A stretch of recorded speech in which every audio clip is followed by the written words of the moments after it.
Welcome to this edition of Time Suck, Short Sucks. I'm Dan Cummins, and today we are exploring the Keddie cabin murders. Do you live in a quiet little town? Does it have a dark, enduring mystery? A terrible crime that left the entire community in shock. A crime that wasn't supposed to happen in a place like this. A dark, brutal crime that has never been solved. A crime that completely changed the future of your community. One that left a terrible stain, cast a dark shadow that remains to this day. The small, unincorporated Northern California community of Keddie had just such a crime occur over 40 years ago. The Keddie cabin murders. One horrible night that to this day is still by far what the little community is unfortunately most known for. Words and ideas can change the world. I hated her, but I wanted to love my mother. I have a dream. I'll plead not guilty right now. Your only chance is to leave with us.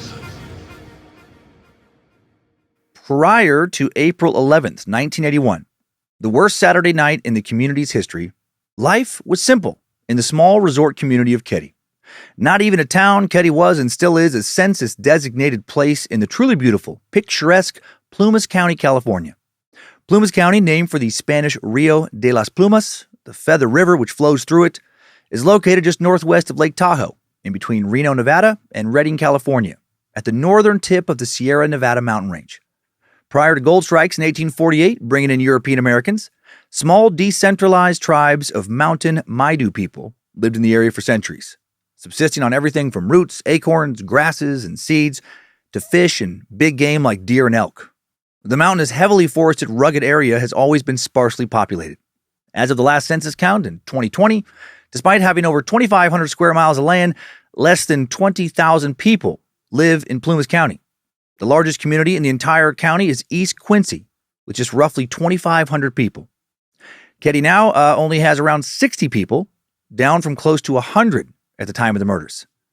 A substantial population drop for a place whose population has never been very substantial. Ever since the murders, Keddie has been slowly slipping off the map. Back in 1981, before the murders, Keddie was a popular vacation locale not far from the famed Feather River Canyon. Highway 70 cuts through the bottom of Feather River Canyon, which was designated as a scenic byway for good reason. The North Fork of the Feather River dramatically cuts through the Sierra Crest with nearly a mile-deep canyon spanning from Bald Eagle Peak at an elevation of 7,183 feet to the tiny community of Tobin, population of only 12 at the last census, at 1,992 feet. Is your community even a community when the entire population could be comprised of just one very large family? The beautiful crystal clear Feather River is full of huge granite boulders and waterfalls cascading around seemingly every corner. It really is beautiful country. The whole area seems to cater to people looking for peace and quiet. People coming to go camping and fishing, maybe zip around on some dirt roads and their side-by-sides. People coming to relax in the great outdoors. Numerous beautiful campgrounds, RV parks, and lodges where I bet you can find a mean stack of pancakes and biscuits and gravy made from scratch pepper the landscape. Mountain lakes full of kayaks and stand-up paddleboards abound. There are 100 miles of hiking trails, hundreds of miles, The overwhelming majority of the county is protected forest land. And you're bound to run into mountain bikers or picnickers if you show up on a sunny day. You'll also likely see a lot of wild game, deer, beavers, maybe some black bear, more. Little towns once known for mining and logging are now known more for art galleries and tourism in the county. This is a place I would visually associate with Columbia and Patagonia jackets, Teva sandals, fishing poles, and yoga mats, much more than I would ever associate it with murder. Keddie was once one of the county's many popular vacation destinations. Keddie had a hotel complete with a bar and restaurant, general store, a post office, and a boarding house where some Feather River Community College students lived. The tiny college catering to local rural students, the only college in the county, is located in the little 1,600-person-ish town of Quincy, just 6 miles away from Keddie, where many from Keddie work, where their kids go to school and play in baseball leagues and so forth. People used to come to Keddie to go horseback riding, to pan gold, to stay in a rustic lodge or cabin for a weekend with their family. People came to relax, to get away from their troubles, from any troubles. They came to get away from the stress of the city and stressors like violent crime. Sue Sharp came to the area to start a new life. Her full name, Glenna Susan Sharp. She went by Sue. The 34-year-old homemaker moved to the county in July of 1979 after separating from her husband, a Navy man who was allegedly physically abusive, James Sharp. They'd been living back in North Carolina, although some sources say they left Connecticut. Sue's brother Don lived in the area, and originally she moved into a small rented trailer that Don had lived in at the Claremont Trailer Village in Quincy. She brought her 5 kids with her: 15-year-old John, who went by Johnny, 14-year-old Sheila, 12-year-old Tina, 10-year-old Ricky, and 5-year-old Greg. James came out to visit his estranged wife and kids in Quincy sometime shortly after they arrived, and some attempt at a reconciliation, but he only showed up once. He left and never returned after that one visit. I'm sure there's a big story there, and it probably revolves around James being an asshole and a deadbeat dad. In October of 1980, Sue and her kids moved into cabin number 28 at what was called the Keddie Resort. The Keddie Resort, long closed now. The murders were not good for business at all. It was never much of a resort. You weren't going to get a mani-pedi there or deep tissue massage. You weren't going to enjoy crafted cocktails, whipped up by some fancy mixologist by the infinity pool. It's frequently described as being rustic, which I find is often a nice way of calling a place a shithole. It was a bare-bones hotel, bar, and restaurant way out in the woods, with a number of standalone cabins in addition to the hotel rooms for either short-term or long-term rental. Most people living in the cabins seemed to be locals staying there for months, not for a few nights. The Keddie Resort was charming, but a backwoods place. A place you'd take your family for a real cheap camping trip if you didn't live there, or a place to meet some friends, to get drunk and camp without having to actually pitch a tent or make your own meals. The cabin the Sharp family moved into was much larger than their previous trailer and had become available when Plumas County Sheriff Sylvester Douglas Thomas had vacated the property. Remember Sheriff Doug's name. That dumb shit is a big player in today's story. Despite being bigger than the trailer they lived in, cabin 28 was still small for a family of 6. It only had 2 bedrooms for Sue and her 5 kids. So 15-year-old Johnny Sharp moved into part of the basement that could only be accessed from outside. This detail is important because Sue now kept her doors unlocked around the clock so that Johnny could access the upstairs, which included the only bathroom whenever he needed it. The way the cabin was set up, Johnny would have to go, outside of the basement, then back inside the cabin on the next floor up when he left the basement to use the bathroom and vice versa. The 2 younger Sharp boys shared 1 bedroom upstairs, and Sue and her daughters, Sheila and Tina, all shared the other bedroom. Living conditions were cramped, but the house was cheap and Sue didn't have much money. She just left her husband. She was not getting child support. She was the homemaker, was raising the kids. She got $250 a month from the Navy, food stamps, some extra cash from a part-time job of some sort at the Quincy Elks Lodge, as well as a small stipend from a California Education Training Act program. Sue participated in a typing class at Feather River College as part of said education program. Also attending that class were Marilyn Smart, who went by Loon. That's a fun nickname. And Martin Smart, who went by Marty. Marty and Loon. Remember their names. The Smarts, big players in this story. The Smarts were the Sharps' neighbors who lived in 2 cabins down, cabin 26, less than 100 feet away.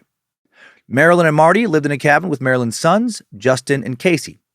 Though things were certainly tight financially, the Sharp kids apparently loved living in this little cabin community, running around with neighbor kids like the Smarts, having sleepovers just a couple feet away from their own cabin and their mother. It was a lot of fun to be had. Johnny, the oldest child, had a friend, Dana Wingate, who was 2 years older than he was, 17 years old. Dana lived down the road in Quincy, and Dana was often over at the Sharp household. The 2 boys would frequently hitchhike the 7 miles to nearby Quincy, 6-7 miles, where they both went to school to see what fun could be had in the bigger census-designated area. And that was precisely what they did, several times on the day of the murders, Saturday, April 11th, 1981. The Saturday morning of the 11th began like any other, hanging out, visiting friends, enjoying time with family. Around 11:30 a.m., Sue Sharp, her 14-year-old daughter Sheila, and 5-year-old son Greg drove from their friends, the Meeks house. The Meeks will not factor into the story, so don't worry about keeping track of the Meeks. You know what? Fuck the Meeks. Forget I even brought up those no-name dipshits. They drove to go pick up Sue's 10-year-old Ricky, who was attending baseball tryouts in Quincy. And now there's so many kids in this episode. Okay, I was making sure I didn't give Ricky's age wrong. I had him confused with Greg in my mind for a second there. Along the way back, they ran into Sue's oldest son, Johnny, and his friend Dana, hitchhiking at the mouth of the canyon from Quincy to Keddie. So Sue picked him up, drove everyone back to her house. 2 hours later, at around 3:30 p.m., Johnny and Dana hitchhiked back into Quincy. Right? They did this all the time, where they planned to go to a party. A woman named Donna Williams, also a nobody in this story, fuck the Meeks and fuck Donna Williams, picked the boys up, gave them a ride to the home in Quincy where the party was at. Meanwhile, the rest of the Sharp family was having a lazy afternoon at home. Early that evening, Sue made dinner and then did the dishes around 8. About a half hour later, 14-year-old Sheila, 12-year-old Tina, left to watch TV at the Seabolt family's cabin, cabin 27, directly next door. The Seabolts also not really big players in this story, but they did see something, and one of the smart Sharps kids stayed there. So we're not gonna say fuck them. Parents Paula and Pearl Seabolt looked out a front window that evening, noticed a green van parked outside of cabin 28 at around 9 p.m. They would later tell investigators that they didn't recognize this green van, which was odd because their section of cabins were all being lived in by long-term tenants. Everyone seemed to know everyone. Around 9:30, Tina Sharp asked what time it was, and realizing it was getting late, went home to find her mom lying on the couch in her bathrobe, watching TV. The younger boys, Ricky and Greg, were already in their room while they were having a sleepover with their friend and neighbor, 12-year-old Justin Smart. Sheila asked her mom, Sue, if she could spend the night with the Seabolts, and she said yes. So many sleepovers, which makes sense, right? Saturday night. When I was in junior high and high school, I think I, made more sleepovers on Saturday nights or, had them at other people's houses, probably more than I was home on Saturday nights. Around 10 p.m., a local man listed in sources only as Timothy. Don't have to worry about his name either. Fuck Timothy. Left the backdoor bar in Keddie, and on his way home saw a dark-colored boxy van. Could be that green van, parked across the bridge by a pond near the cabins. Like the Seabolts, he didn't recognize it. Not only was this mysterious green van observed in Keddie that night, a small brown car, perhaps a Datsun, was also parked near cabin number 28. Like the van, numerous witnesses also didn't recognize this vehicle. Making the second mysterious vehicle more noticeable was that it had a tire that looked like it was going flat. And now enough about mystery vehicles. Almost enough. I think they're going to come up one more time. But still, fuck mystery vehicles. Fuck the van, that shitty-ass Datsun, the entire Meek family, Donna Williams, Timothy McShithead, most of all.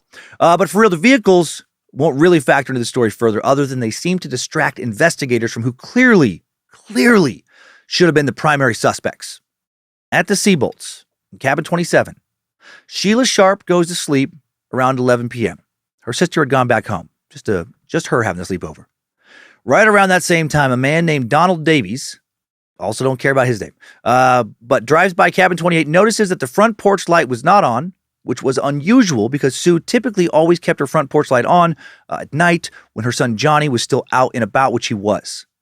Closer to midnight, two people who left a little backdoor bar at the Keddie Resort noticed a stranger's car coming across the narrow Keddie Bridge into the cabin area. A resident of the area, Carl Sprang, witnessed a small light-colored car pass slowly by number 28 around that same time. And now we're truly done with the mystery vehicles.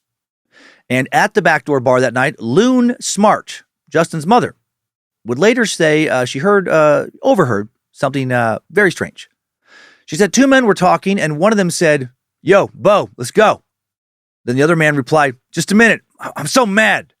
Boy, the way I feel, I'd like to kill somebody." She never said who these men were, which is really fucking weird because she clearly had just heard her husband, Marty Smart, who was also at this bar, tiny little bar in this Keddie Resort, and his friend John Bobede, who went by Bo, who was staying at their place, like her place, that night. Marty will later say when questioned separately that he and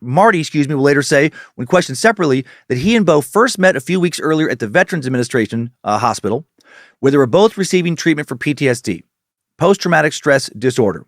It's over in Reno. Smart claimed to suffer from PTSD as a result of his time spent fighting in Vietnam. And he said that earlier in the evening of April 11th, he, his wife, Loon, and Bo all decided to go to the backdoor bar for a few drinks. He did not say that she was leaving him, which will come up later. Marty Smart also said he worked as a chef at the backdoor bar, but it was his night off. However, he may have gotten fired that night or may have been fired just before that night. This will also come up later. A lot of conflicting reports. He said that on the way to the bar that night, the group stopped in on Sue Sharp, asked her if she wanted to join them for drinks. She said no, and they left for the bar. At the bar, Marty was in a foul mood and complained angrily to the manager about the music that was playing. he and Bo, or perhaps he and Bo and Loon left shortly afterwards. Their stories don't line up. Maybe all three of them, maybe none of them, maybe two of them, one of them, all go back to the Smarts' cabin, where Loon would say she watched some TV and then went to bed. Marty, apparently still angry about the music, will say at one point he called the manager from home and complained again, and that maybe he and Bo went back to the bar for some more drinks, or maybe he stayed home, or maybe they killed their neighbors. So many conflicting stories.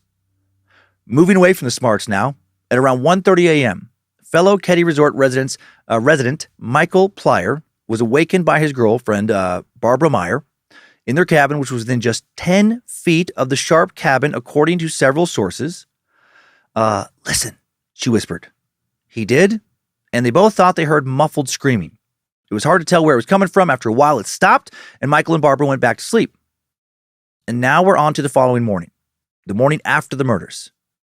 Around 7 a.m., April 12th, 12-year-old Sheila Sharp awakens at the Seabolt's cabin. She's done with her sleepover. She returns home to her cabin, cabin 28. And what she would see when she walked in would haunt her for the rest of her life.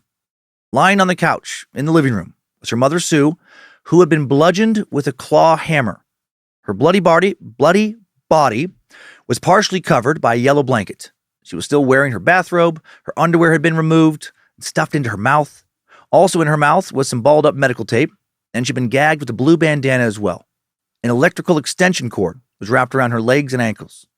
And lying on the living room floor were the dead bodies of Sheila's brother Johnny and his friend Dana. They too had been murdered. And they'd been bound with medical tape and electrical cords. The whole place looked like a slaughter pen. There was blood on the walls and blood on the floor. Imagine seeing all of that as a 12-year-old. It seemed impossible. Sheila had been sleeping in the cabin next door, less than 20 feet away, and claimed she hadn't heard a thing. Somehow, neither had anyone else in the Seabolt home. In shock, she ran next door, told the Seabolts what she'd seen. Deputy Hank Clement was the first to arrive on the scene, and he reported that there was blood everywhere, on the walls, the bottoms of the victim's shoes, Sue's bare feet, the bedding in the girl's bedroom where 12-year-old Tina slept, the furniture, the ceiling, the doors, on the back steps. Speaking of Tina Sharp, she was missing. The younger boys were not.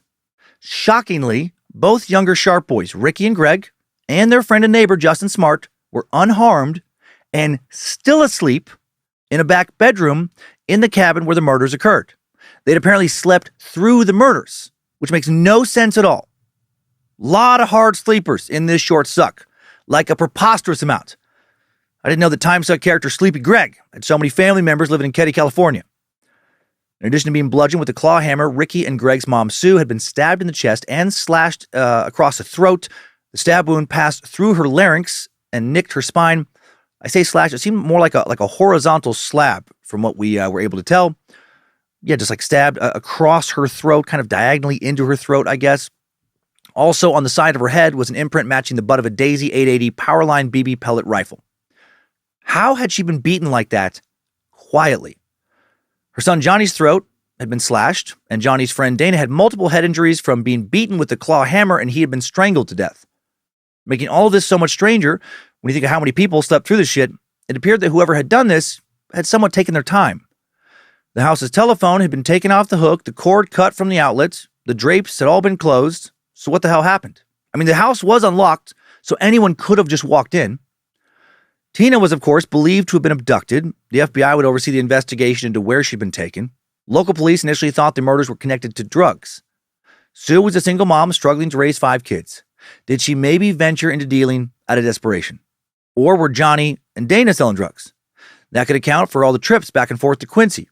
Were their mom and sister dragged into this mess? Deputy Coroner Douglas McAllister did not believe illegal drugs were involved, nor did he think burglary was a factor. But if not drugs, if not, burglary, why were they killed? Why the savagery of the killings? How had the killers not been detected? Why hadn't anyone seen anything? How had several nearby people slept through this entire massacre? Adding to the mystery, when Plumas County Sheriff Sylvester Doug Thomas, who not that long before had lived in the exact same cabin the murders occurred in, called the Sacramento Department of Justice, which then sent in 2 special agents from their organized crime unit, not from homicide. Along with special agents Krim and Bradley, Spiro Vassos, a fingerprint expert, and Bruce Palmer, an evidence expert, also arrived from the Department of Justice. And although a lot of potential evidence was collected and cataloged, none of it would lead anywhere. Suspicious. These agents were soon joined by 2 FBI agents, Dick Donner and Larry Ott. I like that there's an Agent Dick in this one, who were handling the search for Tina Sharp. They had a couple theories. The first was that Sue, Johnny, and Dana all knew their attackers, and possibly they thought or had been told that it was a robbery, and that if they just stayed quiet and didn't fight being tied up, they wouldn't get hurt. And then once bound and gagged, they'd been executed. Another theory was that Johnny and Dana had walked in, seen Sue being attacked by some unknown assailant, and were then overpowered and killed themselves. But wouldn't that be very noisy? At least noisy enough to wake up Johnny's little brothers, who were just a few feet away. Same floor, nearby room. And these cabins didn't look like they were that well built. I'm guessing the walls were not real soundproof. The Plumas County Sheriff's Office sent out scent dog teams to assist the FBI in looking for Tina Sharp, but nothing would turn up.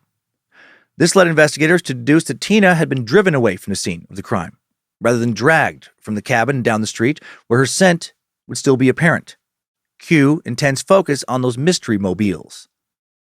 By the second week after the murders, the Feather River Bulletin ran the ominous headline, "Tina Sharp Feared Dead." Despite the use of jeeps, scent dogs, and an intensive grid search of the area, not one trace of Tina was found. Not one trace would be found for several years. The FBI, who had been prepared to deal with the ransom, soon felt there was nothing more they could do. The trail had gone cold. Back to the murders now. Let's talk about 12-year-old Justin Smart, Loon's son, Marty's stepson. The boy from 2 cabins over, who had been sleeping in the murder cabin that night, told authorities he'd had a very odd, very specific dream. Right? And he had that dream the night of the murders. Check this out. I am on a passenger boat. Somebody got thrown out and there was a fight. He had long black hair and his hair was combed back. He had black glasses with a gold frame and dark lenses. He had a mustache, jean jacket, blue jeans, and wore cowboy boots. He had a hammer in his left hand and it had a wooden handle. Johnny and Dana fought the man. Dana was almost drunk. Johnny was thrown overboard, and then Dana. The man ran away. A body was lying on the bow. Sue, she had black hair and a sheet over her. I looked under the sheet, and she was slit in the chest. Everybody gathered around her and wanted to go to shore. I was down by Sue trying to take care of her. All the blood was coming down, and I was trying to patch her up with a blue and white flowered rag. I threw the rag in the water.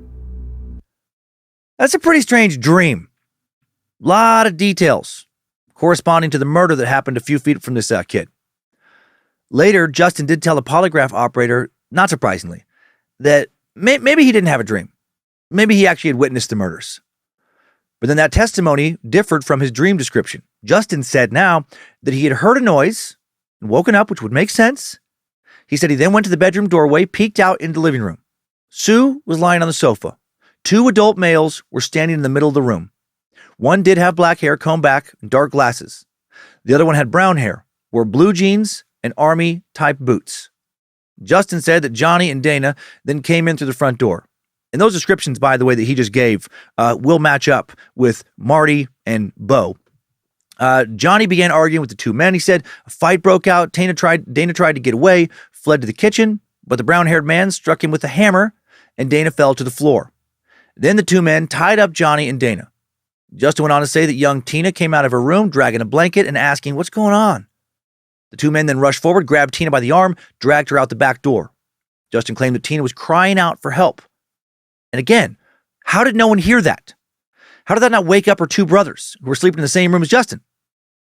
Justin told the polygraph operator that the black-haired man was the one who cut Sue in the middle of her chest with a pocket knife. And investigators had found a pocket knife in the living room, right at the crime scene where the murders happened, one with a bent blade. That blade might have been bent if it struck bone, like Justin was saying, and Sue was stabbed in the chest with a knife. Based on Justin's descriptions of the possible murderers, composite sketches of the 2 unknown men were produced by Harlan Embry. This is one of the weirdest details of the story. Harlan was a man from Reno, described in numerous sources as having, quote, no artistic ability, and no training in forensic sketching. Who called this asshole? I've seen his work. Yeah, he does not have any artistic ability. I could have sketched out a better description than he did. It's so bad it looks like it's a joke. He might as well have drawn some stick figures. Are these the men you saw? What? Those are stick figures. And then cue him just, adding like single line smiles, little dots for eyes. Draws 3 strands of hair on one stick figure's head, puts a little top hat on the other. How about now? Plumas County Sheriff Doug Thomas, the guy who used to live at the site of the murders he hired, Harlan.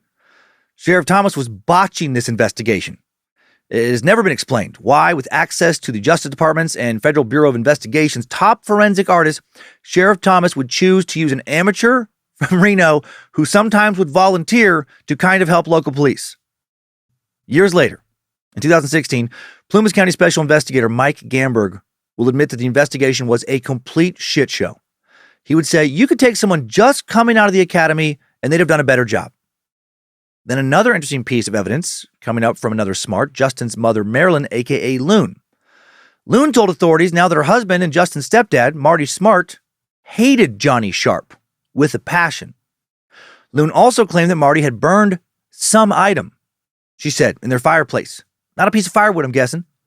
Early in the morning of April 12th. So just hours, within a few hours of the murders that happened just a few feet from his place. Authorities would also talk to Marty Smart. Confusingly, Marty told them that some tools were stolen from him a few weeks before, though he did not report that at the time. Tools like, a claw hammer. Almost as if he's now trying to distance himself from one of the weapons definitely used in the murders. While talking to police about this, Marty actually said that whoever took his hammer, they would have been wiser to take a hatchet. This was especially suspicious because police had not told anyone outside of, no one outside of investigators knew that anybody had been beaten with a hammer. So what the fuck? Officers, you're looking for the guy who used a hammer to kill my neighbors, right? Yeah. I just want to mention now that whatever hammer was used to bash them with, that kind of hammer, that was the one that was stole from me a few weeks ago. Oh, one more thing. I wouldn't use the hammer. I would have taken an axe to him. Creepy Marty's new friend, Bo, also interviewed by police. Bo initially told investigators that he and Martin had been at the backdoor bar from 9:30 to 10 p.m. that night. Then he changed his story. Said that they weren't there from 9:30 to 10. Said they were there around midnight. Why do that? Trying to make sure the cops, thought he was at the bar when the murders happened? Also, Marty's buddy, Bo, a.k.a. John Bubede, allegedly had strong ties to organized crime in Chicago. But for some reason, police still felt there was not enough evidence to tie Martin and or Bo to the crimes. Months now passed with no answers. After the slayings, the remaining Sharp children, Sheila, Greg, and Rick, are all sent out of state to live with an aunt. But because the aunt already had several kids, the Sharp kids were eventually placed in foster care, first together and sadly later apart. No idea why their dad, James, did not step in to take them. Probably was a piece of shit. Sheila waited and prayed for Tina to be found and reunited with her siblings, a dream she would hold on to for 3 years. But then, April 11th, 1984, 3 years to the day after the Keddie cabin murders, 50 miles from Keddie, in the small, rural, unincorporated community of Feather Falls in Butte County, California, a man discovers a human skull. Near the remains, detectives also would find a child's blanket, blue nylon jacket, a pair of jeans with a missing back pocket, and an empty medical tape dispenser. Medical tape, just like the tape found on the body of her brother and mother. Initially, investigators had no idea whose remains these were, but then Butte County Sheriff's Department received an anonymous call. The caller said, "Hello, I was watching the news, and they were talking about the skull they found at the Feather Falls, and they asked for any help." I was wondering if they thought of the murder up in Keddie, up in Plumas County a couple years ago, where a 12-year-old girl was never found. Shortly after that tip, the remains would be identified as being Tina's. This seems significant. Remarkably, the tape of the anonymous tip regarding Tina was found sealed in case files, untouched by the Plumas County Sheriff's Department until 2013. When the case was reopened and new investigators, Plumas Sheriff Greg Hadwood and Special Investigator Mike Gamberg were now looking into things. Hagwood, in his third year of office, had many priorities to contend with inside his department and in the county. His department was short of funding, and he was short-staffed. Despite that, the unsolved murders of a woman, 2 teenage boys, and a girl still haunted him, and he wanted to do something about it. These were boys he went to school with. Hagwood personally knew them as a kid. He was also familiar with Cabin 28 in Keddie in earlier years, before the Sharps had ever moved in, He had spent nights there with a friend and his family. Hagwood would graduate from California State University, Sacramento, with a degree in criminal justice. He would become a deputy in his hometown in 1988. And as a deputy, he knew what was and what wasn't happening with the case. Although still technically open, it was just not a priority. The Keddie murders, as the case became known, had become infamous as one of the state's leading unsolved crimes. That and his personal connections led Hagwood to resurrect the case to provide the resources and time needed to solve it, even though he was understaffed. That's when Hagwood asked Gamberg, a private investigator, if he would like to take over the investigation. Gamberg also had known the two boys. He was their coach in martial arts and other activities. Dana Wingate had been at Gamberg's house the day before he was killed. Gamberg would take on the task of diving through boxes and boxes of evidence, and he found a couple of strange things. The original case history log, who did what and on what date, was missing, just gone. All the physical evidence was incredibly disorganized, and a freezer that some evidence had been placed in for preservation had gotten turned off. Some items were never even entered into evidence to begin with, a crucial part of the chain of procedures needed to prove a suspect's guilt. Meanwhile, Sheriff Thomas, the lead investigator on the Keddie murders, he resigned from the investigation just 3 months in to take a new job at the Sacramento Department of Justice. His handling of the case, in retrospect, would be considered disastrous at best, extremely corrupt at worst. And that investigation was carried out with the assistance of the Department of Justice that gave him that new job. Some, like Sheila Sharp, started wondering if there was a cover-up. In his reinvestigation, Mike Gamberg found out that Marilyn Loon Smart, Marty's wife and Justin's mother, had left her husband on the very day of the murder discovery, the 12th. Kind of a very important detail. She'd apparently been having troubles with him for a while, and Sue, her friend, had been advising her to leave him. Marty was rumored to have been a womanizer, quite the ladies' man, and he would supposedly sleep with several women in the area, including his neighbor, murder victim, Sue Sharp. Remember that Sue was found naked from the waist down, her underwear stuffed in her mouth? As far as I know, she was never tested for any evidence of sexual assault. Why? Did Marty and his buddy Bo rape Sue, kill her and her sons who witnessed what they had done, then abduct her daughter when she came out of her room and also saw them, possibly also raping and then murdering her as well? Did all that happen because Sue told Loon that she should leave her piece of shit philandering husband while also sleeping with said husband? Did all that happen because Marty, drunk the night of the killings, was told by his wife that Loon, that she was done with him, told that Sue Sharp had let Loon know that Marty was cheating on her, told that by a woman he was sleeping with, and then his mysterious buddy Bo, Vietnam vet, reportedly connected to organized crime in Chicago, maybe went along for the ride, all too happy to crack some skulls. And now the Department of Justice covers it all up because Bo is maybe valuable to them.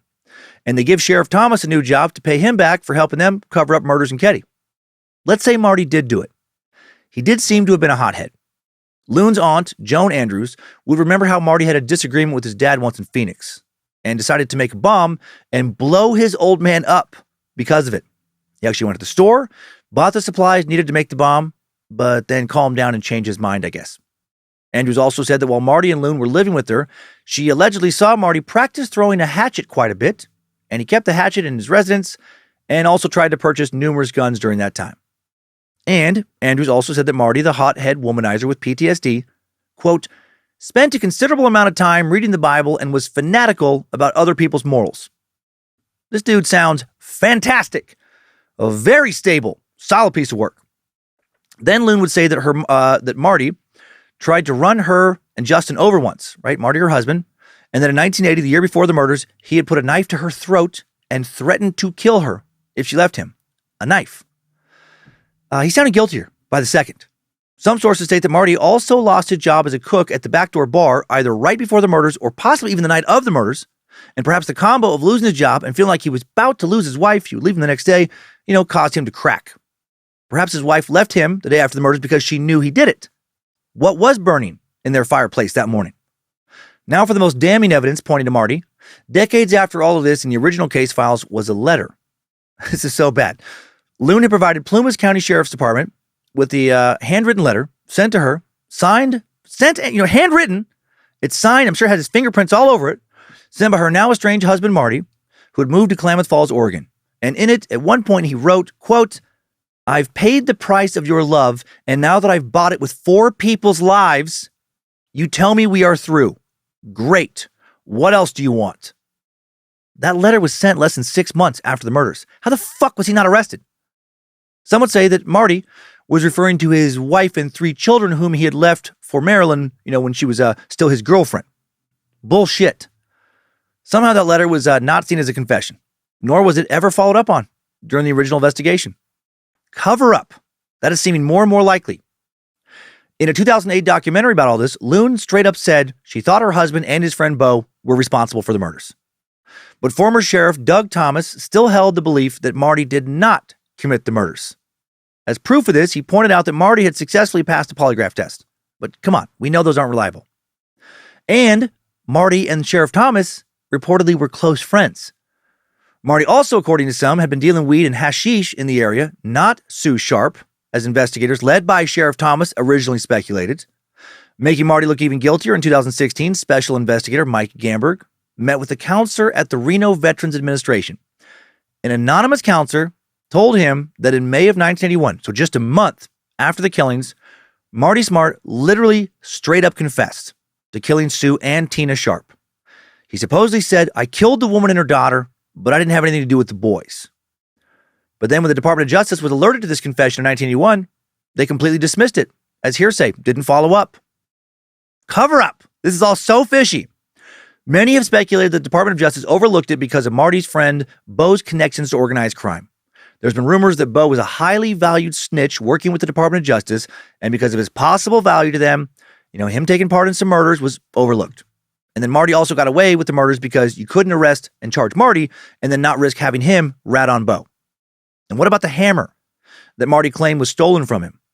Gamberg actually recovered it from a local pond in 2016. His tip came by way of someone who attended a wedding in the Keddie area.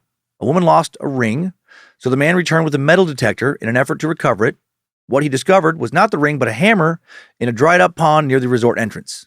He left the hammer, eventually contacted Gamberg.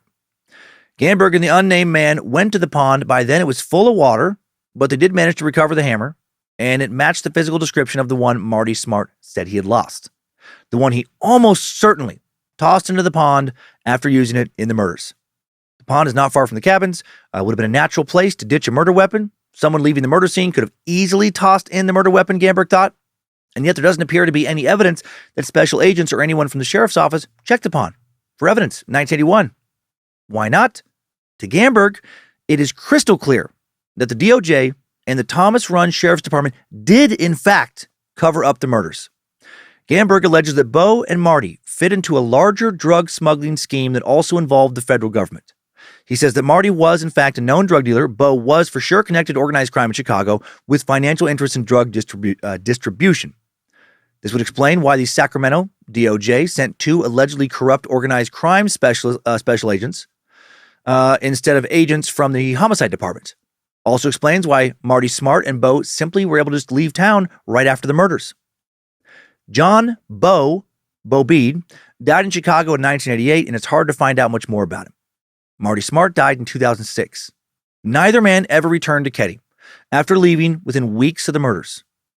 Will we ever have closure on these killings? Maybe not. But there's still a chance that more important information will come to light after all these years. Keddie police now say that new DNA evidence has pointed investigators to other suspects who may have had a hand in these murders and are still alive. It's my belief that there were more than 2 people who were involved in the totality of the crime, the disposal of the evidence, and the abduction of the little girl, Plumas Sheriff Greg Hagwood said. We're convinced that there are a handful of people that fit those roles who are still alive. So was it a cover-up, a conspiracy? Who was ultimately responsible in the end? Some people like Gary Wingate, Dana's father, don't think a conspiracy is to blame for the events. He thinks there were just too many agencies working on this, and collectively, they just fouled up the investigation. He said, "Nobody has the faintest idea who killed my son, so I long ago had to let this thing go, or it would have eaten me alive. I don't think about it. I don't go to that ghost town." Gamberg, however, is still hopeful that the true perpetrators of the Keddie cabin murders may come to light. Of the living suspects, Gamberg has had this to say. They'd better batten down the hatches, because we're coming. We're continuing with the investigation, and we're doing interviews, and we have several persons of interest. Whether or not we ever get any closure on these crimes, it's too late to repair the damage that's been done to the community of Keddie. The once popular resort community has never been able to capture the relaxed, easygoing feeling it had before the murders over 40 years ago. People began to shun the Keddie Resort soon after the killings. Within just a year, it was completely empty. The owners would put the property up for sale in 1994 for $1.8 million and would not get a single offer. Over the next decade or so, it rotted into a refuge for drifters and squatters. The county ended up condemning a good portion, if not the majority, of the buildings. In 2004, the infamous Cabin 28 was finally torn down. Now only a depression and a few bits of boards and foundation are left as testimony that it ever existed. The resort's owner, Gary Molleth, who did eventually buy the place for pennies on the dollar, grew tired of kids and ghost hunters breaking into it. Dubbed the Murder House, it had gained quite the reputation for being haunted. Kids would break into the condemned building with yellow and white paint flaking off, its doors nailed shut, most of its windows covered with plywood, and then they'd flee off in a hurry, reporting that they'd seen murky, shadowy forms, moving chairs. Once someone said they even saw a pitchfork and the word "no" carved into the kitchen door. An hour later, when they returned, the pitchfork was gone, so was the carved word. And a local 22-year-old, Forrest Jones, said he heard moans, doors slamming, and footsteps when the house was obviously deserted. With Cabin 28 now demolished, there isn't even really a reason for ghost hunters or true crime junkies to come by anymore. And if people want to travel to and vacation in the still just as beautiful as ever Plumas County, Keddie is far from the only little community in the area. But it is the only one where the brutal and strange murders, how did no one hear anything that night, of 4 people occurred, 3 of which were all members of the same family. We may never know for sure who killed Sue, Johnny, Sheila Sharp, and Johnny's friend Dana Wingate. Although Marty Smart certainly has my vote, he and John Bede, what we do know for certain is that the unsolved Keddie Cabin murders definitely killed the now run-down and haunted community of Keddie, California. And that is it for this edition of Time Suck Short Sucks. If you enjoyed this story, check out the rest of the Bad Magic catalog. Beefier, not so bite-sized episodes of Time Suck every Monday at noon Pacific time, and new episodes of the now long-running paranormal podcast Scared to Death every Tuesday at midnight. Thanks to Sophie Evans for the initial research. Thank you to Logan Keith recording and uploading today's episode. Please go to badmagicproductions.com for all your Bad Magic needs, and have yourself a great weekend.